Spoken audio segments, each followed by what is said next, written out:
내가 선물을 사고 싶은 거예요. 그럼 챗GPT한테 이런 선물 추천해줘로 끝나는 게 아니라 그 선물을 추천해준 거가 거기 바로 뜨고 거기서 결제까지 되는 겁니다. 그럼 이제 뭐가 되겠어요? 그냥 선물을 추천해줘가 아니라 저의 맥락을 알고 추천해주니까 조금 더 저한테 중요한 것들을 주기 시작할 거잖아요. 그렇죠.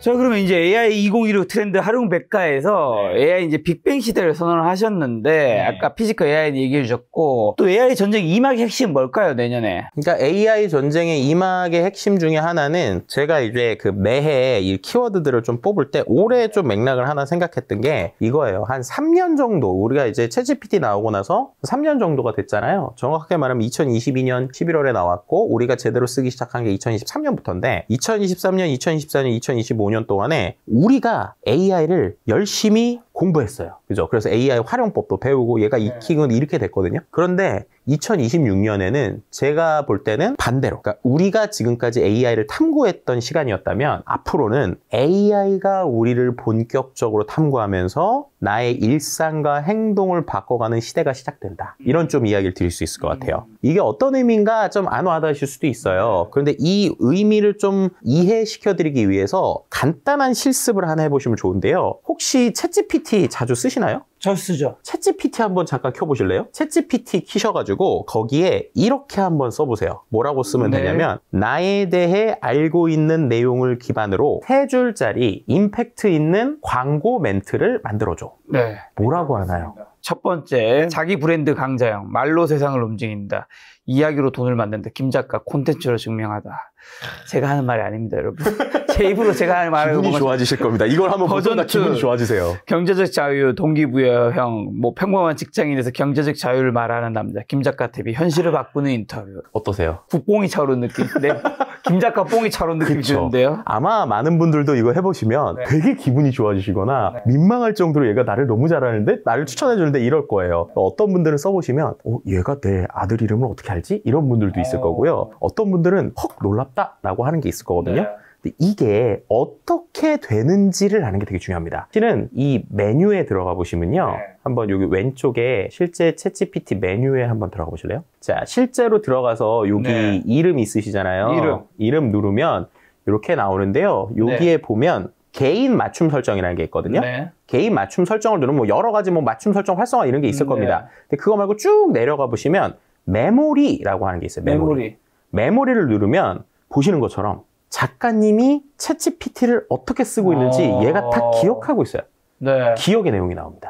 그래서 지금 작가님은 온도에 대해서 궁금해한다거나 책에 대해서 본다거나 이런 내용이 영어랑 한국어 쫙 섞여서 나오잖아요. 이게 어떻게 나오는지가 되게 중요한 거예요. 어떻게? 이거는 어떻게 해서 나오는 거냐? 챗GPT를 쓰시다 보면 요즘에는 얘가 메모리에 저장됨이라는 게 뜰 때가 있습니다. 그 메모리에 저장됨이라는 게 뭐냐면 예전에는 챗GPT가요. 제가 대화를 하면 그 대화의 내용, 대화 창에서만 저를 기억해요. 다른 창에 가면 저를 기억을 못해요. 그랬었는데 요즘에는 이 저장된 메모리, 롱텀 메모리라고 하는데 여기에서 제가 뭔가 챗GPT랑 대화하고 있다가 이 맥락은 내가 기억해 놓으면 좋겠다라는 걸 이렇게 별도로 저장을 합니다. 그럼 이 대화 내용이 어떤 대화를 하거나 어떤 서비스를 쓰든지 다 맥락에 들어가요. 무슨 말이냐? 정말로 똑똑한 비서가 내가 툭 던진 얘기를 기억해놔야지 라면서 기억을 한다는 겁니다. 그런데 이 변화가요. 챗GPT에서만 있는 게 아니라 클로드 그리고 제미나이 같은 이러한 모든 이른바 AI 메이저 회사들이 이제 2025년에 어떤 기능을 강화시켰는가 해서 제일 중요한 게 이 메모리 기능이에요. 메모리 기능. 심지어 클로드 같은 경우에는 엔트로피의 클로드는 이제 저의 대화 내용을 최대 5년치를 기억한다라고 합니다. 그러면 생각해보면 그걸 기억하려면 일단 이 회사들이 인프라를 더 늘려야 돼요. 그래서 예를 들면은 우리가 알고 있는 GPU뿐만 아니라 SSD 메모리든 아니면 D램이든 아니면 하드웨어든 이런 걸 더 사야 되거든요. 그럼 이들이 이렇게 돈을 더 주고 사는 이유가 뭘까? 이걸 이제 잘 생각을 해봐야 됩니다. 얘네들이 뭘 하는 거냐면요. 저의 맥락을 기억한 상태에서 이제 서비스로 우리를 이제 유혹하는 거예요. 예. 그래서 이제 실제로 이번에 오픈 AI가 추석 전후에 챗GPT가 뭘 했는지를 보시면 제 책에도 맥락을 써놨지만 이들이 지금 얘기하고 있는 게 이제는 오픈 AI의 챗GPT는 플랫폼 회사다. 라고 얘기를 하고 있어요. 그래서 우리나라에는 지금 기능이 순차적으로 들어오고 있는데 미국 기준으로 설명을 드릴게요. 일단은 챗GPT 프로 버전에서 뭘 쓸 수 있냐면 이건 이제 22달러짜리가 아니라 200달러짜리 전에 테스트로 쓰니까 여기서 뭘 할 수 있냐면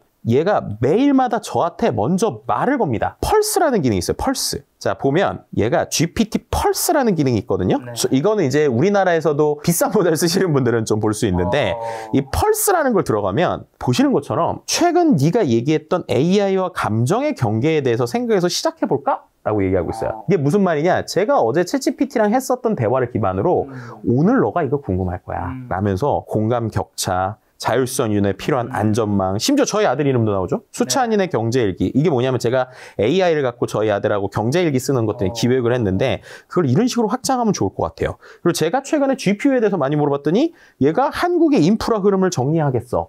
그죠? 아니면은 AWS가 한국에 얼마나 투자하겠어.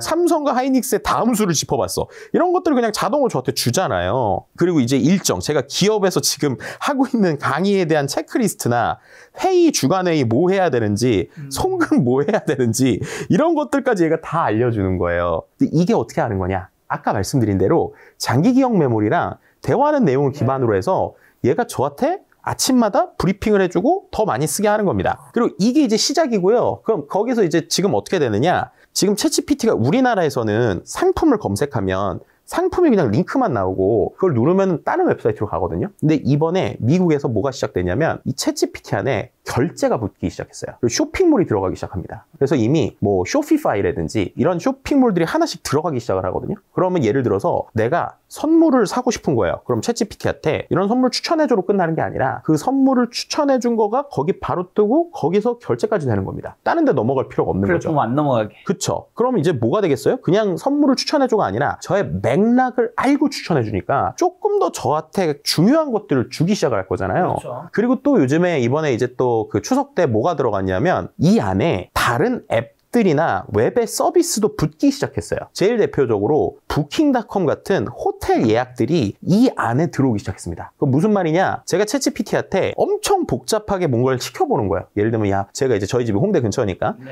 내가 홍대에 우리 외국인 친구 오기로 했는데 야, 2박 3일 동안 머무는데 홍대를 많이 머물 거긴 하지만 숙박은 제일 좋은 데서 조금 편하게 했으면 좋겠어. 뭐 우리나라의 어떤 느낌을 알 수 있는 이런 걸 해줘. 막 이런 식으로 막 블라블라 얘기를 하면 예전에는 그냥 얘가 이런 스타일의 호텔 추천해 줄게요로 끝났으면 이제 이 안에서 부킹닷컴이 열리는 거예요. 그래서 이 사이트 안에서 부킹닷컴이 열리고 그 안에서 얘가 왜 이걸 추천했는지도 보여주고 그러면 대화는 챗GPT랑 하는데 실제 이 예약은 이 안에서 돼서 결제하면은 이제 지금은 부킹닷컴으로 한번 넘어갔다 결제가 되는데 이제 좀 더 있으면 이 안에서 다 될 거라는 거죠. 그럼 그런 식으로 지금 이미 미국에서는 질로우라고 하는 부동산 앱도 붙었고 그리고 이제 아까처럼 뭐 쇼핑도 붙기 시작하고 그리고 호텔도 붙기 시작하고 심지어 교육하는 코세라도 이 안에 붙기 시작하고 그럼 어떻게 되느냐? 나의 맥락을 알고 있는 녀석이 이 안에서 다 하게 하면서 오픈 AI는 플랫폼 전략을 써서 마치 앱스토어나 플레이스토어가 수수료 받듯이 이 안에 붙은 애들한테 수수료 받는 모델이 들어가기 시작한다는 거예요. 그러면 자연스럽게 이 기록들도 쌓일 거잖아요. 그럼 다른 데보다도 얼마나 최적화돼서 얘가 계속 나한테 뭔가 말을 걸겠어요. 그래서 내 일상과 행동을 바꿔간다는 게 이런 겁니다. 그래서 이런 식의 비즈니스의 변화가 일어나는 가장 촉매제 중에 하나가 나를 오랫동안 기억하기 시작한다 라는 거예요. 그래서 이 변화가 과연 어느 곳이 리딩을 할지가 내년에 되게 중요한 포인트입니다. 왜냐하면 이렇게 간 이유가 아이러니하게 더 이상 두뇌 경쟁이 한계가 오고 있기 때문이에요. 이게 무슨 말이냐? 실은 이것 때문에 제가 첫 번째 키워드로 이제 그 새로운 전쟁이 열렸다.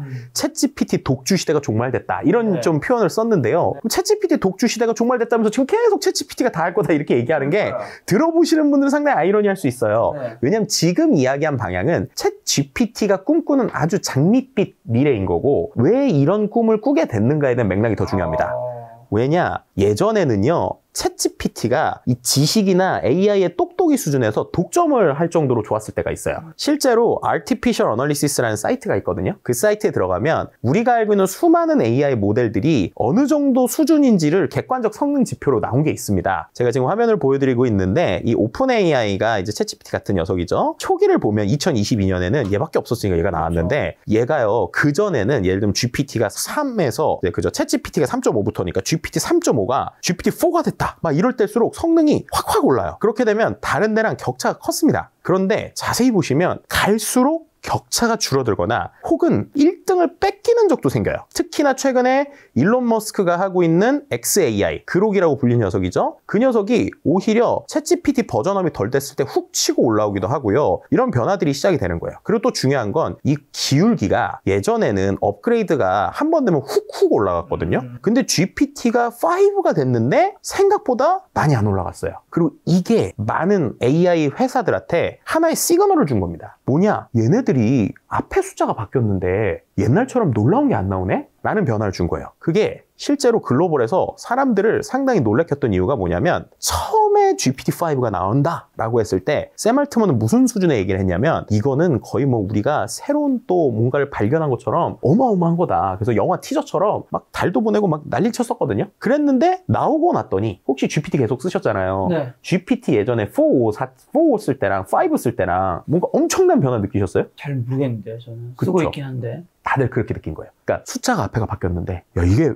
왜 이러지? 왜 뭔가 확 놀라움이 없지? 라는 거에 많은 사람들이 좀 실망을 한 겁니다. 그런데 이제 조금 이제 이걸 구조적으로 설명을 드리면 실은 이번 변화는 개인이 아니라 기업한테는 좀 중요한 변화가 있어요.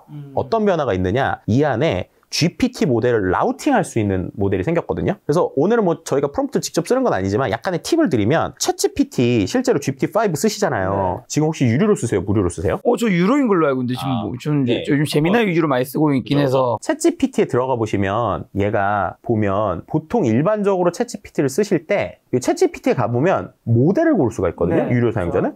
근데 여기 보면 오토로 돼 있잖아요. 네. 그런데 여기 띵킹 모드를 보시면 네. 얘가 생각을 여러 가지를 할 수 있어요. 무슨 말이냐면 얘를 어떻게 설정하는지에 따라서 답변의 길이를 조정할 수 있습니다. 그러니까 그냥 오토로 놓고 쓰면 얘가 어떤 식이냐면요. 예전에 GPT 예전 버전은 우리가 모델을 여러 가지를 고르는 게 먼저 나왔거든요. 네. 근데 지금은 좀 숨어 있잖아요. 이렇게. 네. 그래서 얘는 뭐 하는 거냐면 제 질문에 따라서 AI 엔진을 얼마큼 쓸지를 지가 결정을 하는 거예요. 그러면 어떨 때는 제가 원하는 답변은 한 2페이지 나왔으면 좋겠는데 이거 너무 짧게 얘기를 해주는 거예요.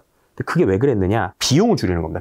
비용을 줄이는 걸 했던 이유가 만약에 우리는 개인은 유료로 가입을 하면 월정액으로 그냥 쓰잖아요. 그런데 기업은 쓸 때마다 돈을 내는 종량제란 말이에요. 그러면 답변을 조금 주면서 싸게 만들면 기업이 만약에 그걸 최적화만 잘하면 소비자한테 뭔가를 줬을 때 소비자가 똑같이 100번을 물어보면 그 100번에 대한 비용을 세이브할 수 있거든요. 그래서 얘 AI가 알아서 답변의 길이를 조정하면서 어떻게 보면 비용을 줄여주는 게 챗GPT를 기반으로 한 서비스를 하는 사람들은 되게 좋아요. 그런데 그게 아니라 일반 사용자 입장에서는 오히려 느낌이 어떠냐면 버전이 올라갔는데 옛날보다 답변도 좀 별로고 생각보다 많이 안 되네? 라는 걸 느낀 거예요. 그러니까 이제 사람들이 이거 뭐야? 라고 한 겁니다. 그래서 이제 아까 팁을 드리면 그냥 오토 수준에서도 답변을 내가 좀 길게 받고 싶다 라고 하면 얘한테 뭐라고 써줘야 되냐면 질문을 써주는 뒤에서 너가 할 수 있는 한 최대한 충분히 생각해 라는 식의 어떠한 프롬프트를 써주거나 너가 할 수 있는 추론의 능력을 최대한 발휘해서 길게 써 이런 식으로 써줘야 그래야 얘가 오토에서도 생각을 길게 해서 답변을 길게 하거든요.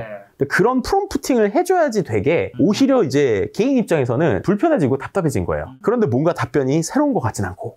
근데 무료 버전에서는 이 띵킹이 없나요? 무료 버전에서도 제가 알고 있기로는 오토로 돼 있는 걸 알고 있는데 이제 저는 이제 실제로 유료 버전을 좀 비싼 거 쓰니까 띵킹에서도 보면은 이렇게 라이트, 헤비, 익스텐드 막 고를 수가 있거든요. 그런데 아마 이게 안 되시는 분들에서 만약에 오토로 돼 있다. 그냥 만약에 내가 챗GPT 그냥 오토로 돼 있다라고 해서 이거 띵킹하는 게 어렵다 하시면 생각하는 걸 불러오는 방식이 그런 식으로 너가 이거를 최대한 오래 생각해서 답변해 이런 식으로 써주면 얘가 쉽게 말하면 비싼 언어 모델이 나와서 답변을 하는 거예요.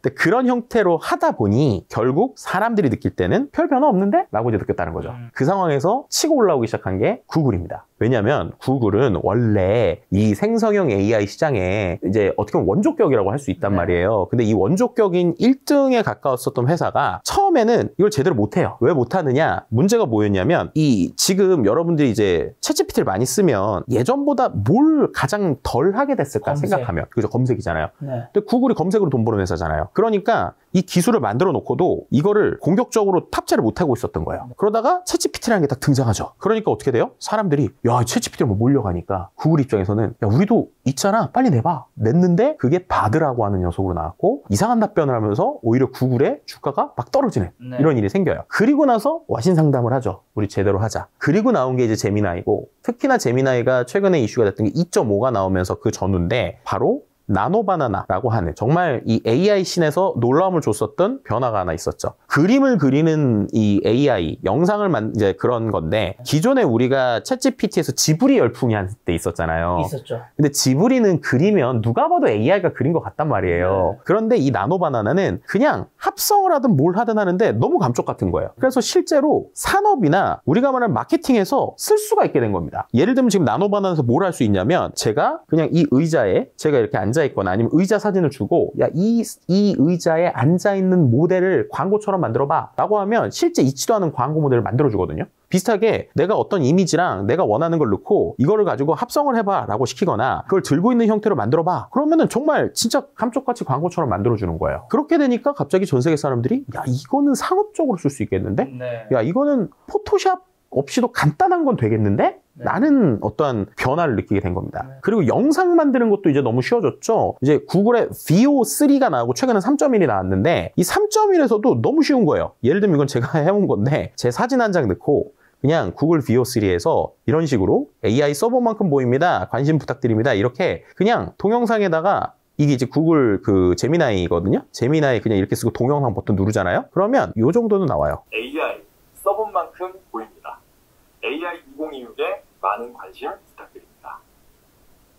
그쵸? 이렇게 나오는 거예요. 약간 연기가 어색한 소장님 모습 같은 느낌. 그쵸? 예를 들면 근데 중요한 포인트는 제가 이렇게만 한 줄 썼는데 거기에 맞춰서 자기가 소리와 효과음을 한다는 거고요. 제 제일 재밌었던 것 중에 하나가 최근에 보면 그런 거 많잖아요. 이제 요즘에 광고들 보면 흑인 남성하고 할머니가 나와서 뭔가 영어로 막 얘기를 하고 한국어로 얘기하는 그런 것들도 그냥 한두 줄 써주면 되기 시작하고 제가 뭐 고깃집 이런 거 해봤거든요. 그랬더니 지글지글지글 소리나 이런 것들도 너무 자연스럽게 나올 정도로 진짜 그런 녀석 많아졌더라고요. 네. 아니 근데 이게 앞에 있는 이것도 요 이미지 요거랑 요거 딱 두 개 주면 이렇게 나온 거예요? 네. 그러면서 프롬프트를 저런 식으로 써준 거예요. A girl from picture 2. 그러니까 이게 뭐냐면은 두 번째 이미지에 있는 여성이 픽처 1에 있는 과자를 들고 포스팅 광고, 커머셜 광고처럼 만들어줘 라고 했더니 이렇게 나온 거거든요. 근데 중요한 포인트는 얘가 알아서 이 과자에 이게 붙어 있잖아요. 이거를 뜯어준다는 거예요. 뜯어준다는 거. 그리고 또 한 가지 이 로고를 알아서 여기다가 해주는 거잖아요. 이런 변화들이 있는 겁니다. 그럼 이것도 이 이미지를 아까 VO3에 넣으면 과자를 먹고 있는 것도 그냥 만들고 아삭 소리까지 나게도 할 수 있어요. 그럼 이런 것들을 그냥 클릭 몇 번으로 되기 시작을 하니까 디자이너가 만든 것 같은데요? 그렇죠. 전 세계 사람들이 놀라는 거예요. 왜냐? 네, 근데 이게 왜 됐을까 생각을 해봤더니 전 세계에서 이미지 데이터 제일 많이 갖고 있는 게 구글, 영상 데이터 제일 많이 갖고 있는 게 구글, 유튜브가 구글 거니까. 그러니까 이런 관점으로 갑자기 구글이 치고 올라오기 시작합니다. 그래서 되게 짧은 시간에 이쪽에서 시장을 빠르게 먹게 되고요. 그 다음에 이제 또 뭐가 있느냐? B2B, 그러니까 기업용에서는 엔트로픽, 우리가 알고 있는 그 클로드를 만든 엔트로픽이 아주 빠르게 이 시장을 잡고 있어요. 특히나 코딩 영역에서 이 클로드가 상당히 있어서 실은 이제 이번에 그 SK가 AI 서밋을 하는 행사에서 나왔던 맥락을 보면 실제 SK가 클로드에도 투자를 하고 있거든요. 엔트로픽에. 엔트로픽 전체 매출의 80%가 B2B에서 나온다고 합니다. 그러니까 여기는 그림 그리는 건 안 되거든요. 그 대신에 코딩이나 이 에이전트 쪽에 집중을 하다 보니까 역으로 기업 시장에서는 오히려 오픈 AI보다 이 엔트로픽이 치고 올라오고 있는 현상이 있는 거예요. 그래서 이런 변화들이 다 있다 보니 되게 잘 가고 있는데 거기에 또 하나의 강자인 XAI, 그러니까 일론 머스크가 만든 쪽에 올라오는데 이게 얼마나 빨리 올라오느냐? 자, 이 그래프가 실제로 챗 GPT의 이 리즈닝 모델이 얼마나 좋아지고 있는 속도거든요. 2019년부터 이렇게 올라오고 있잖아요. 그러고 2023년 생겼는데 이렇게 올라옵니다. 이게 어떻게 가능했을까 생각을 하면 우리가 말하는 이 AI에 필요한 것들을 일론 머스크가 쉽게 말하면 돈으로 다 해결을 한 거예요. 일단 데이터가 필요하잖아요. 트위터를 샀잖아요. X.com의 데이터가 실제 이 그록에 들어갑니다. 그렇게 되니까 다른 데보다 이런 소셜에 대한 데이터를 아주 많이 갖게 되고요. 그 다음에 GPU, 전력 문제. 생각을 해봤더니 테슬라를 갖고 여러 가지를 했을 때 이미 데이터 센터들이 있잖아요. 그 노하우나 아이디어들이 있으니까 GPU를 빨리 사가지고 빨리 산 걸 빨리 연결을 해요. 전기 문제가 있어요. 그거는 배터리 팩이 있잖아요. 테슬라의 그 배터리 시스템. 그걸로 해결을 해요. 인재들. 돈 주고 사오면 되지. 이래서 수많은 인재들 막 데리고 옵니다. 그렇게 해서 어떻게 되느냐. 이 스케일을 엄청나게 빨리 올려버려요. 그러니까 지금 어떻게 보면 오픈 AI가 잠깐 주춤한 사이에 구글, 엔트로피, 그록이 계속 올라오면서 각자의 무한 경쟁이 시작되고 있고요. 그러니까 그 경쟁 가운데서 어떻게 보면 그 회사들이 쓰는 돈들을 보면 구글이나 테슬라를 만든 일론 머스크가 쓰는 돈하고 실제로 오픈 AI를 비교하면 오픈 AI가 최근에 워낙 투자를 많이 받고 있지만 회사의 규모로 보면 구글하고는 잽이 안 되잖아요. 그렇죠. 그러니까 지금 오히려 우리들이 가지고 있는 사용자 그리고 원래 이 오픈 AI 만든 샘 알트먼이 우리가 알고 있는 이 엑셀레이터, 그러니까 스타트업 엑셀레이팅 하는 쪽에서 CEO였거든요. 되게 유명한. 그러니까 이러한 어떻게 하면 플랫폼 비즈니스가 돈을 버는지를 잘 알고 있는 거예요. 그런 관점에서 완전히 자꾸 판을 우리가 이제 플랫폼이야. 그러니까 우리 쪽으로 다 돈이 모일 거야. 그러니까 대마불서처럼 우리 돈 더 주세요. 그리고 우리 이거 하려면 데이터 더 필요하고 데이터 센터 더 필요해요. 라면서 지금 오히려 방향을 가고 있다. 그래서 어떻게 보면은 지금 오픈 AI가 가는 방향은 본인들이 할 수 있는 최선의 선택을 하면서 가는 건데 문제는 그러면 그렇게 10억 명짜리가 될 거라고 생각하는 지금 8억 명인 그 사람들이 정말 오픈 AI가 원하는 대로 정말 완전히 여기에만 딱 붙어 있을 거냐. 왜냐면 그 전략을 비슷하게 또 구글도 지금 만들고 있거든요. 그렇다면 이들 중에 승자가 누가 될 거냐. 라는 거는 좀 지켜봐야 된다. 라는 의미에서 네. 지금 이제 제가 첫 번째 키워드 얘기를 좀 했습니다. 사실 또 오픈 AI가 말씀하신 쇼핑, 교육, 여행 등 그 서비스를 안으로 다 삼키고 있는데 이런 식으로 지금 다른 데들도 하고 있다는 거죠. 네, 그럴 수 있는 방향에서 일단 어떻게 보면 구글도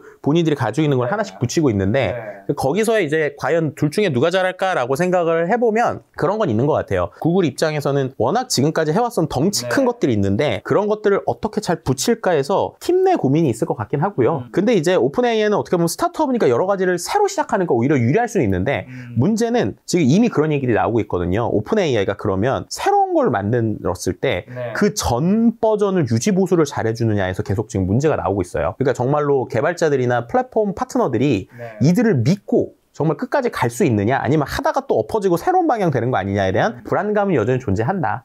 그럼에도 불구하고 되게 짧은 시간에 8억 명이라고 하는 엄청난 그 회원 수를 가지고 이제 움직이니까 그들의 움직임의 방향성이 확실히 AI판에 중요하긴 하다 정도로 평을 하는 게 좋을 것 같습니다. 들어와서 뭔가 결제까지 하는 걸로는 가장 가능성이 높은 거는 그럼 오픈 AI랑 챗GPT랑 제미나이 그렇죠. 두 개가 2강이라고 보면 되는 건가요? 네, 거의 그럴 수 있는 것 같고요. 그래서 그런 데에서 결국엔 이제 앞으로 파트너십을 누가 어떻게 잘 모으냐인 것 같아요. 그래서 예를 들면 이번에도 좀 의미 있게 생각을 했던 게 그 결제 모듈과 쇼핑 모듈에 미국에 있는 월마트가 이제 들어온다라는 얘기들이 계속 돌고 있거든요. 그러니까 이제 그 정도가 되면은 뭐 우리가 말하는 여러 서비스들이 붙을 수 있을 것 같고 또 이제 이게 국가별로 다를 거예요. 그럼 이제 우리나라의 그런 서비스에 대한 협업이 시작이 된다라고 하면은 제가 볼 때는 쉽게 말하면 쿠팡한테 밀리고 있는 아니요, 저는 쿠팡이 붙는다기보다는 쿠팡에게 밀리고 있는 다른 데들이 마치 이제 이런 거랑 비슷한 겁니다. 애플이 아이폰을 처음에 국가별로 들여볼 때 보면 1등 통신사랑 안 해요. 2등 통신사랑 합니다, 항상. 그래서 2등 통신사한테 유리한 조건을 받아요. 그래서 우리나라에서도 KT에서 먼저 들어왔었고,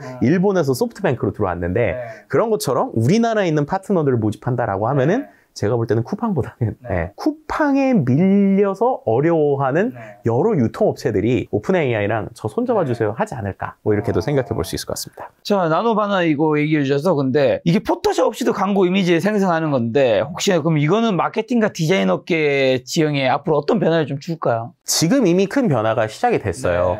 뭐 예를 들면 아시는 분들은 아시겠지만 이 나노바나나 기능이 처음에 나오고 어도비의 주가가 훅 한번 떨어진 적이 있습니다. 맞죠. 그죠. 그런데 이제 최근에 좀 재밌는 건 어도비가 오히려 이 나노바나나 API를 품었어요. 그래서 포토샵 안에서 이 나노바나나를 같이 섞어서 쓸 수 있게 됐습니다.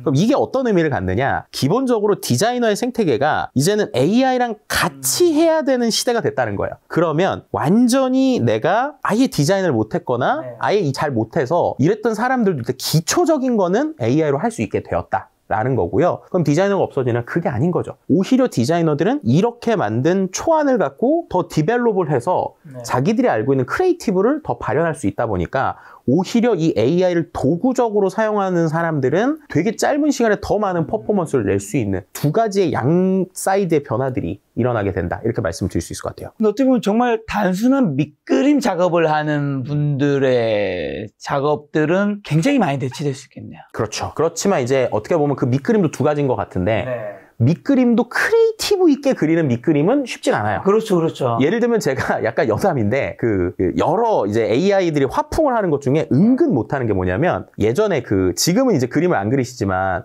침착맨님 있잖아요. 이말년님. 이말년님이 그리는 그림이 되게 원래 단순하잖아요. 선으로 돼 있는 거. 오히려 제가 테스트를 해봤거든요. 그런 걸 AI가 잘 못해요. 오히려. 그러니까 뭔가 컬러감이 있거나 색깔이 꽉꽉 차 있으면 이게 100%짜리 100점짜리가 있으면 한 85점만 돼도 사람들이 괜찮다고 생각하거든요. 근데 라인 아트로만 그려진 드로잉은 이게 80점, 85점이 돼도 사람들이 오리지널리티가 떨어진다고 해요. 그렇기 때문에 이런 거죠. 완전히 기계적으로 단순 작업을 찍어내는 거는 이제 별 의미가 없을 것 같고 오히려 단순 작업이라도 나만의 크리에이티브가 있는 사람들은 되게 살아남고 혹은 종합적으로 작업할 수 있는 사람들은 밑그림이나 기본 작업은 AI로 시키고 그 다음에 업데이트를 하는 이런 현상들이 좀 많아지게 된다라고 말씀을 드릴 수 있을 것 같아요. 그리고 이 크리에이티브 얘기가 나온 김에 요 얘기도 좀 같이 하면 좋은 것 같은데 이거 뭔가요? 되게 놀라운 최근에 그래프가 하나 나왔어요. 이게 뭐냐면 드디어 인터넷에서 사람이 쓴 글보다 AI가 쓴 글이 많아진 세상이 됐다. 소름 돋네요. 라는 겁니다. 이렇게 빨리요? 이렇게 빨리요. 네. 챗GPT 나온 지 지금 보면은 3년 뭐 이렇게 됐잖아요. 엄청나다 진짜. 그런데 이 맥락에서 되게 중요한 포인트가 있어요. 이 맥락에서 자 여기에 있는 그래프를 좀 설명을 드려볼게요. 자 일단 AI가 지금 보면은 챗GPT 나온 것도 쭉 올라가잖아요. 근데 여기 보면 2025년 초반에 오히려 거의 60%대까지 올라가다가 다시 좀 내려가서 지금 한 53.5% 안정화가 됩니다. 휴먼이 쓴 글도 내려가다가 올라갔다가 다시 이렇게 해서 안정화가 되잖아요. 자 일단 이 첫 번째의 걸 좀 해석을 해드리면 왜 이게 올라갔다가 조금 내려갔느냐. 처음에는 AI로 그냥 기계적으로 쓴 글들을 이제 일반 검색 엔진이 제대로 못 골랐어요. 그러니까 어떻게 됐느냐. 그냥 막 찍어내면 되는 거예요. 막 찍어냈던 게 있었습니다. 근데 그렇게 되니까 너무 인터넷이 오염이 많이 되잖아요. 맞아. 그러니까 이제 이것들을 걸러내는 알고리즘들이 조금씩 늘어나기 시작했어요. 그래서 어떻게 됐느냐. AI로 글을 쓰는 게 한계가 있구나. 라는 것들을 느끼기 시작하면서 오히려 글이 조금 줍니다. 이게 비슷한 현상이 어디서 생겼냐면 스포티파이 아시죠? 스포티파이가 음원 회사잖아요. AI 음원 요즘 많이 들어보셨죠? 그래가지고 요즘에 보면은 뭐 이제 수노나 이런 거 갖고 AI로 하면 금방 음악이 나오잖아요. 스포티파이에 사람들이 그런 식으로 기계적으로 음악을 막 몇천 곡, 몇만 곡씩 올리는 사람들이 있었어요, 실제로.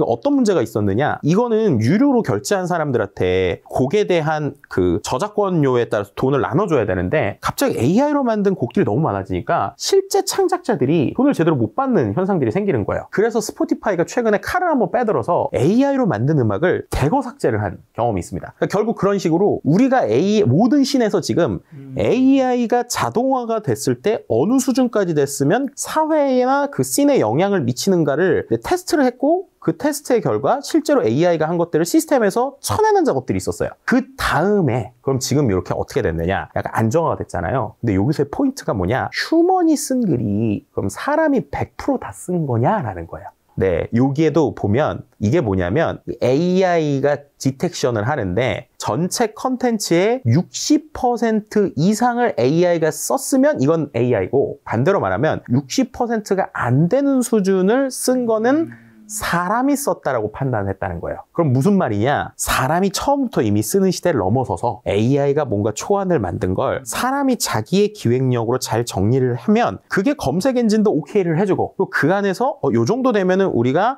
서로가 공감할 수준이 되겠나라면서 지금 한 53%, 46%로 안정화가 되고 있다는 거거든요. 비슷합니다. 스포티파이도 그러면 AI로 만든 모든 음악을 다 쳐내는 게 아니라 이 AI가 만든 음악이라도 맥락이 있거나 그러니까 어떻게 보면 지금 쳐낸 음악들은 정말 말도 안 되게 기계적으로 그냥 클릭 한 번 해서 나오는 그러니까 어떤 음악적 가치가 없는 것들을 쳐낸 거고 AI 기술을 쓰더라도 내가 정말로 이 음악에 메시지나 컨셉과 내용이 있다라고 하면 그거는 여전히 음악으로 가치가 있다라는 식의 이번에 어떤 필터였거든요. 그래서 결국에는 모든 크리에이티브 그리고 우리가 아까 봤었던 디자인 그리고 컨텐츠 산업이 AI와 어느 수준으로 함께하고 그 안에서 나의 크리에이티브를 발현해서 결국 이 AI 시대에 내가 AI를 어떤 식의 도구로 쓸 수 있는가, 그거를 하면서도 나의 가치관과 철학과 내가 생각하고 있는 모토를 지우지 않고 얼마나 잘 유지할 것이냐라고 하는 것들이 정말로 이 컨텐츠 산업에서는 중요해지는 포인트가 되겠다라고 볼 수 있을 것 같습니다. 근데 AI 기술이 발전한 게 이제 AI가 인터넷상에 있는 그 수많은 자료들, 인간들의 그런 것들을 학습을 했기 때문에 이렇게 빠르게 발전한 건데, 이제 그러면 AI가 AI를 학습하게 될 텐데 이런 데이터 오염 문제는 어떻게 해결되는 거죠? 그래서 지금 앞서서 지금 우리가 논의할 때 AI가 예전보다 덜 똑똑해지고 똑똑해지는 속도가 늦어졌다고 그랬잖아요. 그러니까요. 요즘에 그래서 무슨 얘기가 나오고 있냐면 오히려 최근에 데이터들을 많이 학습을 하거나 새로운 데이터를 학습을 했을 때 AI가 멍청해지는 경우가 있다는 것들이 실제로 연구 결과들로 나오고 있어요. 그러니까 예전과 다르게 오히려 앞으로는 가치 있는 데이터가 중요해진다라는 이야기를 드리고 싶어요. 그래서 이제는 이 인터넷에 있는 그냥 공공 같은 데이터를 학습하는 시대는 끝나가고 정말로 특화된 데이터를 제대로 공부하는 AI들이 중요해질 것 같다는 생각이 듭니다. 실제로 제가 관련돼서 이번에 키워드 중에 하나로 또 하나 내용을 정리했던 게 있는데요. 이제 소형 모델에 대한 이야기인데, 솔직히 말씀드리면 소형 모델 그리고 여러 키워드들을 합치다 보니까 이게 소형 모델이라는 키워드로 잡혔거든요. 근데 여기서 오히려 포인트는 이 설치형 엣지 온 디바이스는 어떻게 보면 보안과 관련된 쪽이니까 이쪽은 뭔가 특정 보안이나 기업에 대해서 관심이 있으시면 보시면 되고, 버티컬 AI라는 영역을 좀 말씀을 드리고 싶어요. 이 버티컬 AI라는 게 쉽게 말하면 내가 가지고 있는 특화된 데이터를 기존에 있는 AI한테 학습시켜서 기존 챗GPT에서는 제대로 안 나오는 것들을 정말 보여줄 수 있는 특화된 서비스가 돈이 될 수 있다는 겁니다. 네. 근데 이게 왜 중요하냐? 앞서서 제가 그 요즘에 AI들이 갈수록 새로운 데이터를 학습했을 때 오히려 예전보다 안 좋아질 수도 있다. 그 이유는 지금에 있는 인터넷에 있는 데이터가 이미 AI가 만든 데이터가 많으니까 인간의 지혜보다 오히려 조금 애매하거나 떨어질 수 있는 게 많다고 그랬잖아요. 또 한 가지, 이번에 챗GPT가 최근에 정책을 바꾼 게 있는데, 야, 이거 뭐야? 라고 하는 정책의 변경이 하나 있었어요. 뭐냐? 지금 챗GPT를 갖고 사람들이 뭐 의료에 대한, 건강에 대한 걸 물어보기도 하고 법률에 대한 거 물어보기도 하고 그러잖아요. 이제 챗GPT가 그거 대답 안 하게 바뀝니다. 실제로 챗GPT에 이제는 의료, 법률, 금융 관련 조언을 더 이상 안 하게 약관이 바뀌었어요. 그래서 어떤 거냐, 이용 정책에 들어가 보면 실제로 챗GPT가 전문 자격증이 필요한 조언, 예를 들면 의료 상담, 법률 자문, 재정 조언, 이런 것들을 저희는 더 이상 하지 않습니다. 왜냐? 이 내용이 결국 그렇게 해석이 되는 거거든요. 그러니까 이게 왜 그랬느냐? 사용자의 안전을 강화한다라는 거예요. 그러니까 오히려 우리가 잘못된 얘기를 한 걸 통해서 사람들이 오류를 발생할 수 있게 되는 데이터를 답변을 안 할 겁니다라고 얘기하고 있거든요. 어려 상담 괜찮. 그쵸. 근데 이게 왜 그런지 이 맥락이 중요합니다. 이게 왜 그랬냐면요, 실은 미국에서 관련돼서 자꾸 소송이나 내용에 대한 두려움이 있어서 그래요. 예를 들면 그런 거죠. 챗GPT가 제가 막 말씀하신 대로 아파요. 아픈데 의료 상담을 했어요. 근데 의료 상담을 했는데 얘가 잘못된 얘기를 했습니다. 그래서 제가 만약에 의료 사고가 났어요. 그럼 그거 누구 잘못이냐? 그럼 이제 사람들이 다 이거 오픈 AI 네가 답변해가지고 했는데 이거 내가 이거 따라하는데 문제 있으니까 너가 잘못한 거 이럴 수 있잖아요. 그러니까 이러한 리스크를 이제 회피하려는 거예요. 그래서 AI가 기본적으로 명확하게 이렇게 치료하세요라는 얘기는 안 하고 이렇게 도움을 줄 수 있지만 병원을 가야 됩니다 수준으로 얘기를 하는 겁니다. 그러면 우리가 생각을 해볼 게 그럼 AI가 이런 거 이제 안 해주는 거야? 라고 할 수 있잖아요. 근데 여기서 아까 말씀드린 버티컬 AI들이 더 중요해진다는 거예요. 왜냐? 실은 최근에 챗GPT 오픈 AI 행사를 할 때 되게 재밌는 그래프가 하나 있었는데요. 이게 뭐냐면 전 세계에서 챗GPT의 토큰을 기업에서 가장 많이 쓴 30위권의 순위예요. 1등이 재밌는 게 듀오링고입니다. 듀오링고. 듀오링고 뭐 하는 데인지 아시죠? 영어 공부 앱 만드는 회사잖아요. 듀오링고. 네. 듀오링고가 이 챗GPT 토큰을 전 세계에서 지금까지 제일 많이 썼다는 거예요. 기업 중에서. 왜 그런가 생각을 해보면 이 회사는 원래 영어 교육 플랫폼 같은 거잖아요. 네. 근데 사람들이 교육에 대해서 질문 응답을 할 때 사람들이 대답해 주는 게 아니라 AI가 대답을 해주는 거예요. 그러니까 이제 토큰을 쓰겠죠. 두 번째로는 언어를 이제 AI가 예를 들면 한국어를 영어로 바꾸거나 영어를 일본어로 바꾸고 이런 거 잘하잖아요. 네. 그러니까 그거를 보고 있더니 생각을 해봤더니 우리는 영어 교육은 갖고 있는데, 극단적으로 말해볼게요. 비유를 하면 멕시코 언어를 배우는 교육 프로그램을 만들고 싶은데, 예전엔 이런 거 하려고 그랬으면 우리가 영어에 대한 교육 커리큘럼이 다 있어도 멕시코 언어를 잘하는 사람들이 직접 붙어야 됐잖아요. 근데 이 챗GPT 같은 녀석의 토큰을 써서 영어 교육 프로그램을 멕시코 교육 버전으로 바꿔달라고 하는 거예요. 그렇게 하면 얘가 완벽하진 않아도 빠르게 뭔가를 똑같이 만들어주잖아요. 주잖아요. 검증만 하면 되니까 그럼 이 회사 입장에서는 야, 우리가 이 AI를 갖고 여러 교육 시스템을 만들어서 돈을 벌 수 있겠네? 라는 관점으로 많이 쓰기 시작한 거예요. 자, 그래서 이런 회사들이 늘어나는데 제가 주목한 건 요 23등에 있는 할비라는 회사입니다. 이 회사가요, 법률 AI를 만드는 회사예요. 법률 AI. 그러니까 법률 AI를 하는 회사인데 앞서서 말씀하신 것처럼 챗GPT한테 우리가 법률적인 상담을 받을 수 있지만 그렇게 하면은 전문가들이 쓰긴 좀 애매할 수 있잖아요. 그래서 이건 뭐 한 거냐? API, 그러니까 챗GPT 엔진을 가져와서 법률을 잘하는 전문가들이 법률 데이터로만 딱 버티컬하게 만든 거를 추가적으로 학습을 시키면서 이걸로 돈을 받는 서비스를 만든 거예요. 그랬더니 어떻게 됐느냐? 챗GPT는 얘가 조금 답변이 이상하거나 잘 모르겠는데 이 녀석만큼은 제대로 주네? 라는 서비스가 급증하는 겁니다. 그래서 미국에 있는 수많은 상위 로펌들이 이걸 쓰기 시작하고요. 짧은 시간에 이 회사 자체의 몸값이 11조 원을 돌파했어요. 그리고 7만 명 이상의 변호사가 쓰는 AI 서비스가 된 겁니다. 그래서 아까 말씀드린 대로 AI가 이제는 인터넷에 있는 공개된 정보를 학습하는 건 오히려 더 멍청해질 수도 있는 상황이 오는 상황에서 결국 내가 전문적으로 가지고 있는 데이터 혹은 특정 회사만 보유하고 있는 데이터들의 가치는 커질 수밖에 없고 그런 데이터들을 잘 정제한 것들이 AI 모델을 통해서 만들면 새로운 비즈니스가 될 수 있다. 그리고 사람들이 제일 고민했던 게 그럼 그거 챗GPT가 하면 어떻게 해요? 였는데 지금 보신 것처럼 이제 챗GPT는 약관으로 전문가 서비스에 대한 답변들은 안 할 거야 라고 얘기를 했다는 거죠. 그렇다면 그 관점에서 보면 야, 우리가 AI를 잘 못하는 회사더라도 내가 뭔가 전문적인 데이터를 잘 가지고 있거나 아니면 가치가 있을 수 있는 버티컬 데이터를 모을 수 있다면 그거를 가지고 이런 AI 모델과 함께하는 비즈니스 모델을 만들 수 있겠는데? 라는 생각을 할 수 있게 된다는 겁니다. 전문가 집단의 이런 자료들은 인터넷에 떠도는 그런 어떻게 보면 어떤 것들은 상당수 근거 없는 것들이 많은데 그렇죠. 그런 것들이 아니라 딱 정말 좋은 데이터를 학습하니까 좋은 결과물이 나온다는 거네요. 네, 비슷하게 미국에서도 오픈 에비던스라는 플랫폼도 있는데 이거는 의사들이 또 쓰는 플랫폼이에요. 그래서 그런 플랫폼들이 성장하고 있고요. 또 반대로 얘기하면 이것도 참 아이러니하고 씁쓸한 건데 더 이상 우리가 인터넷에서 그 검색을 해서 상위에 나온다고 이게 무조건 맞는 정보다라는 걸 이제 믿을 수 없는 세상이 되는 것 같아요. 그렇게 생각하지 않죠. 네, 그래서 이제 궁극적으로는 내 일에 대한 전문성은 갈수록 더 필요해지고 중요해질 것 같습니다. 이제 뭔가 검색을 해서 나오는 게 그냥 정답이나라고 복붙을 하는 시대가 아니라 이게 진짜일까? 라고 검증하고 확인할 수 있는 능력들은 더 중요해질 것 같다.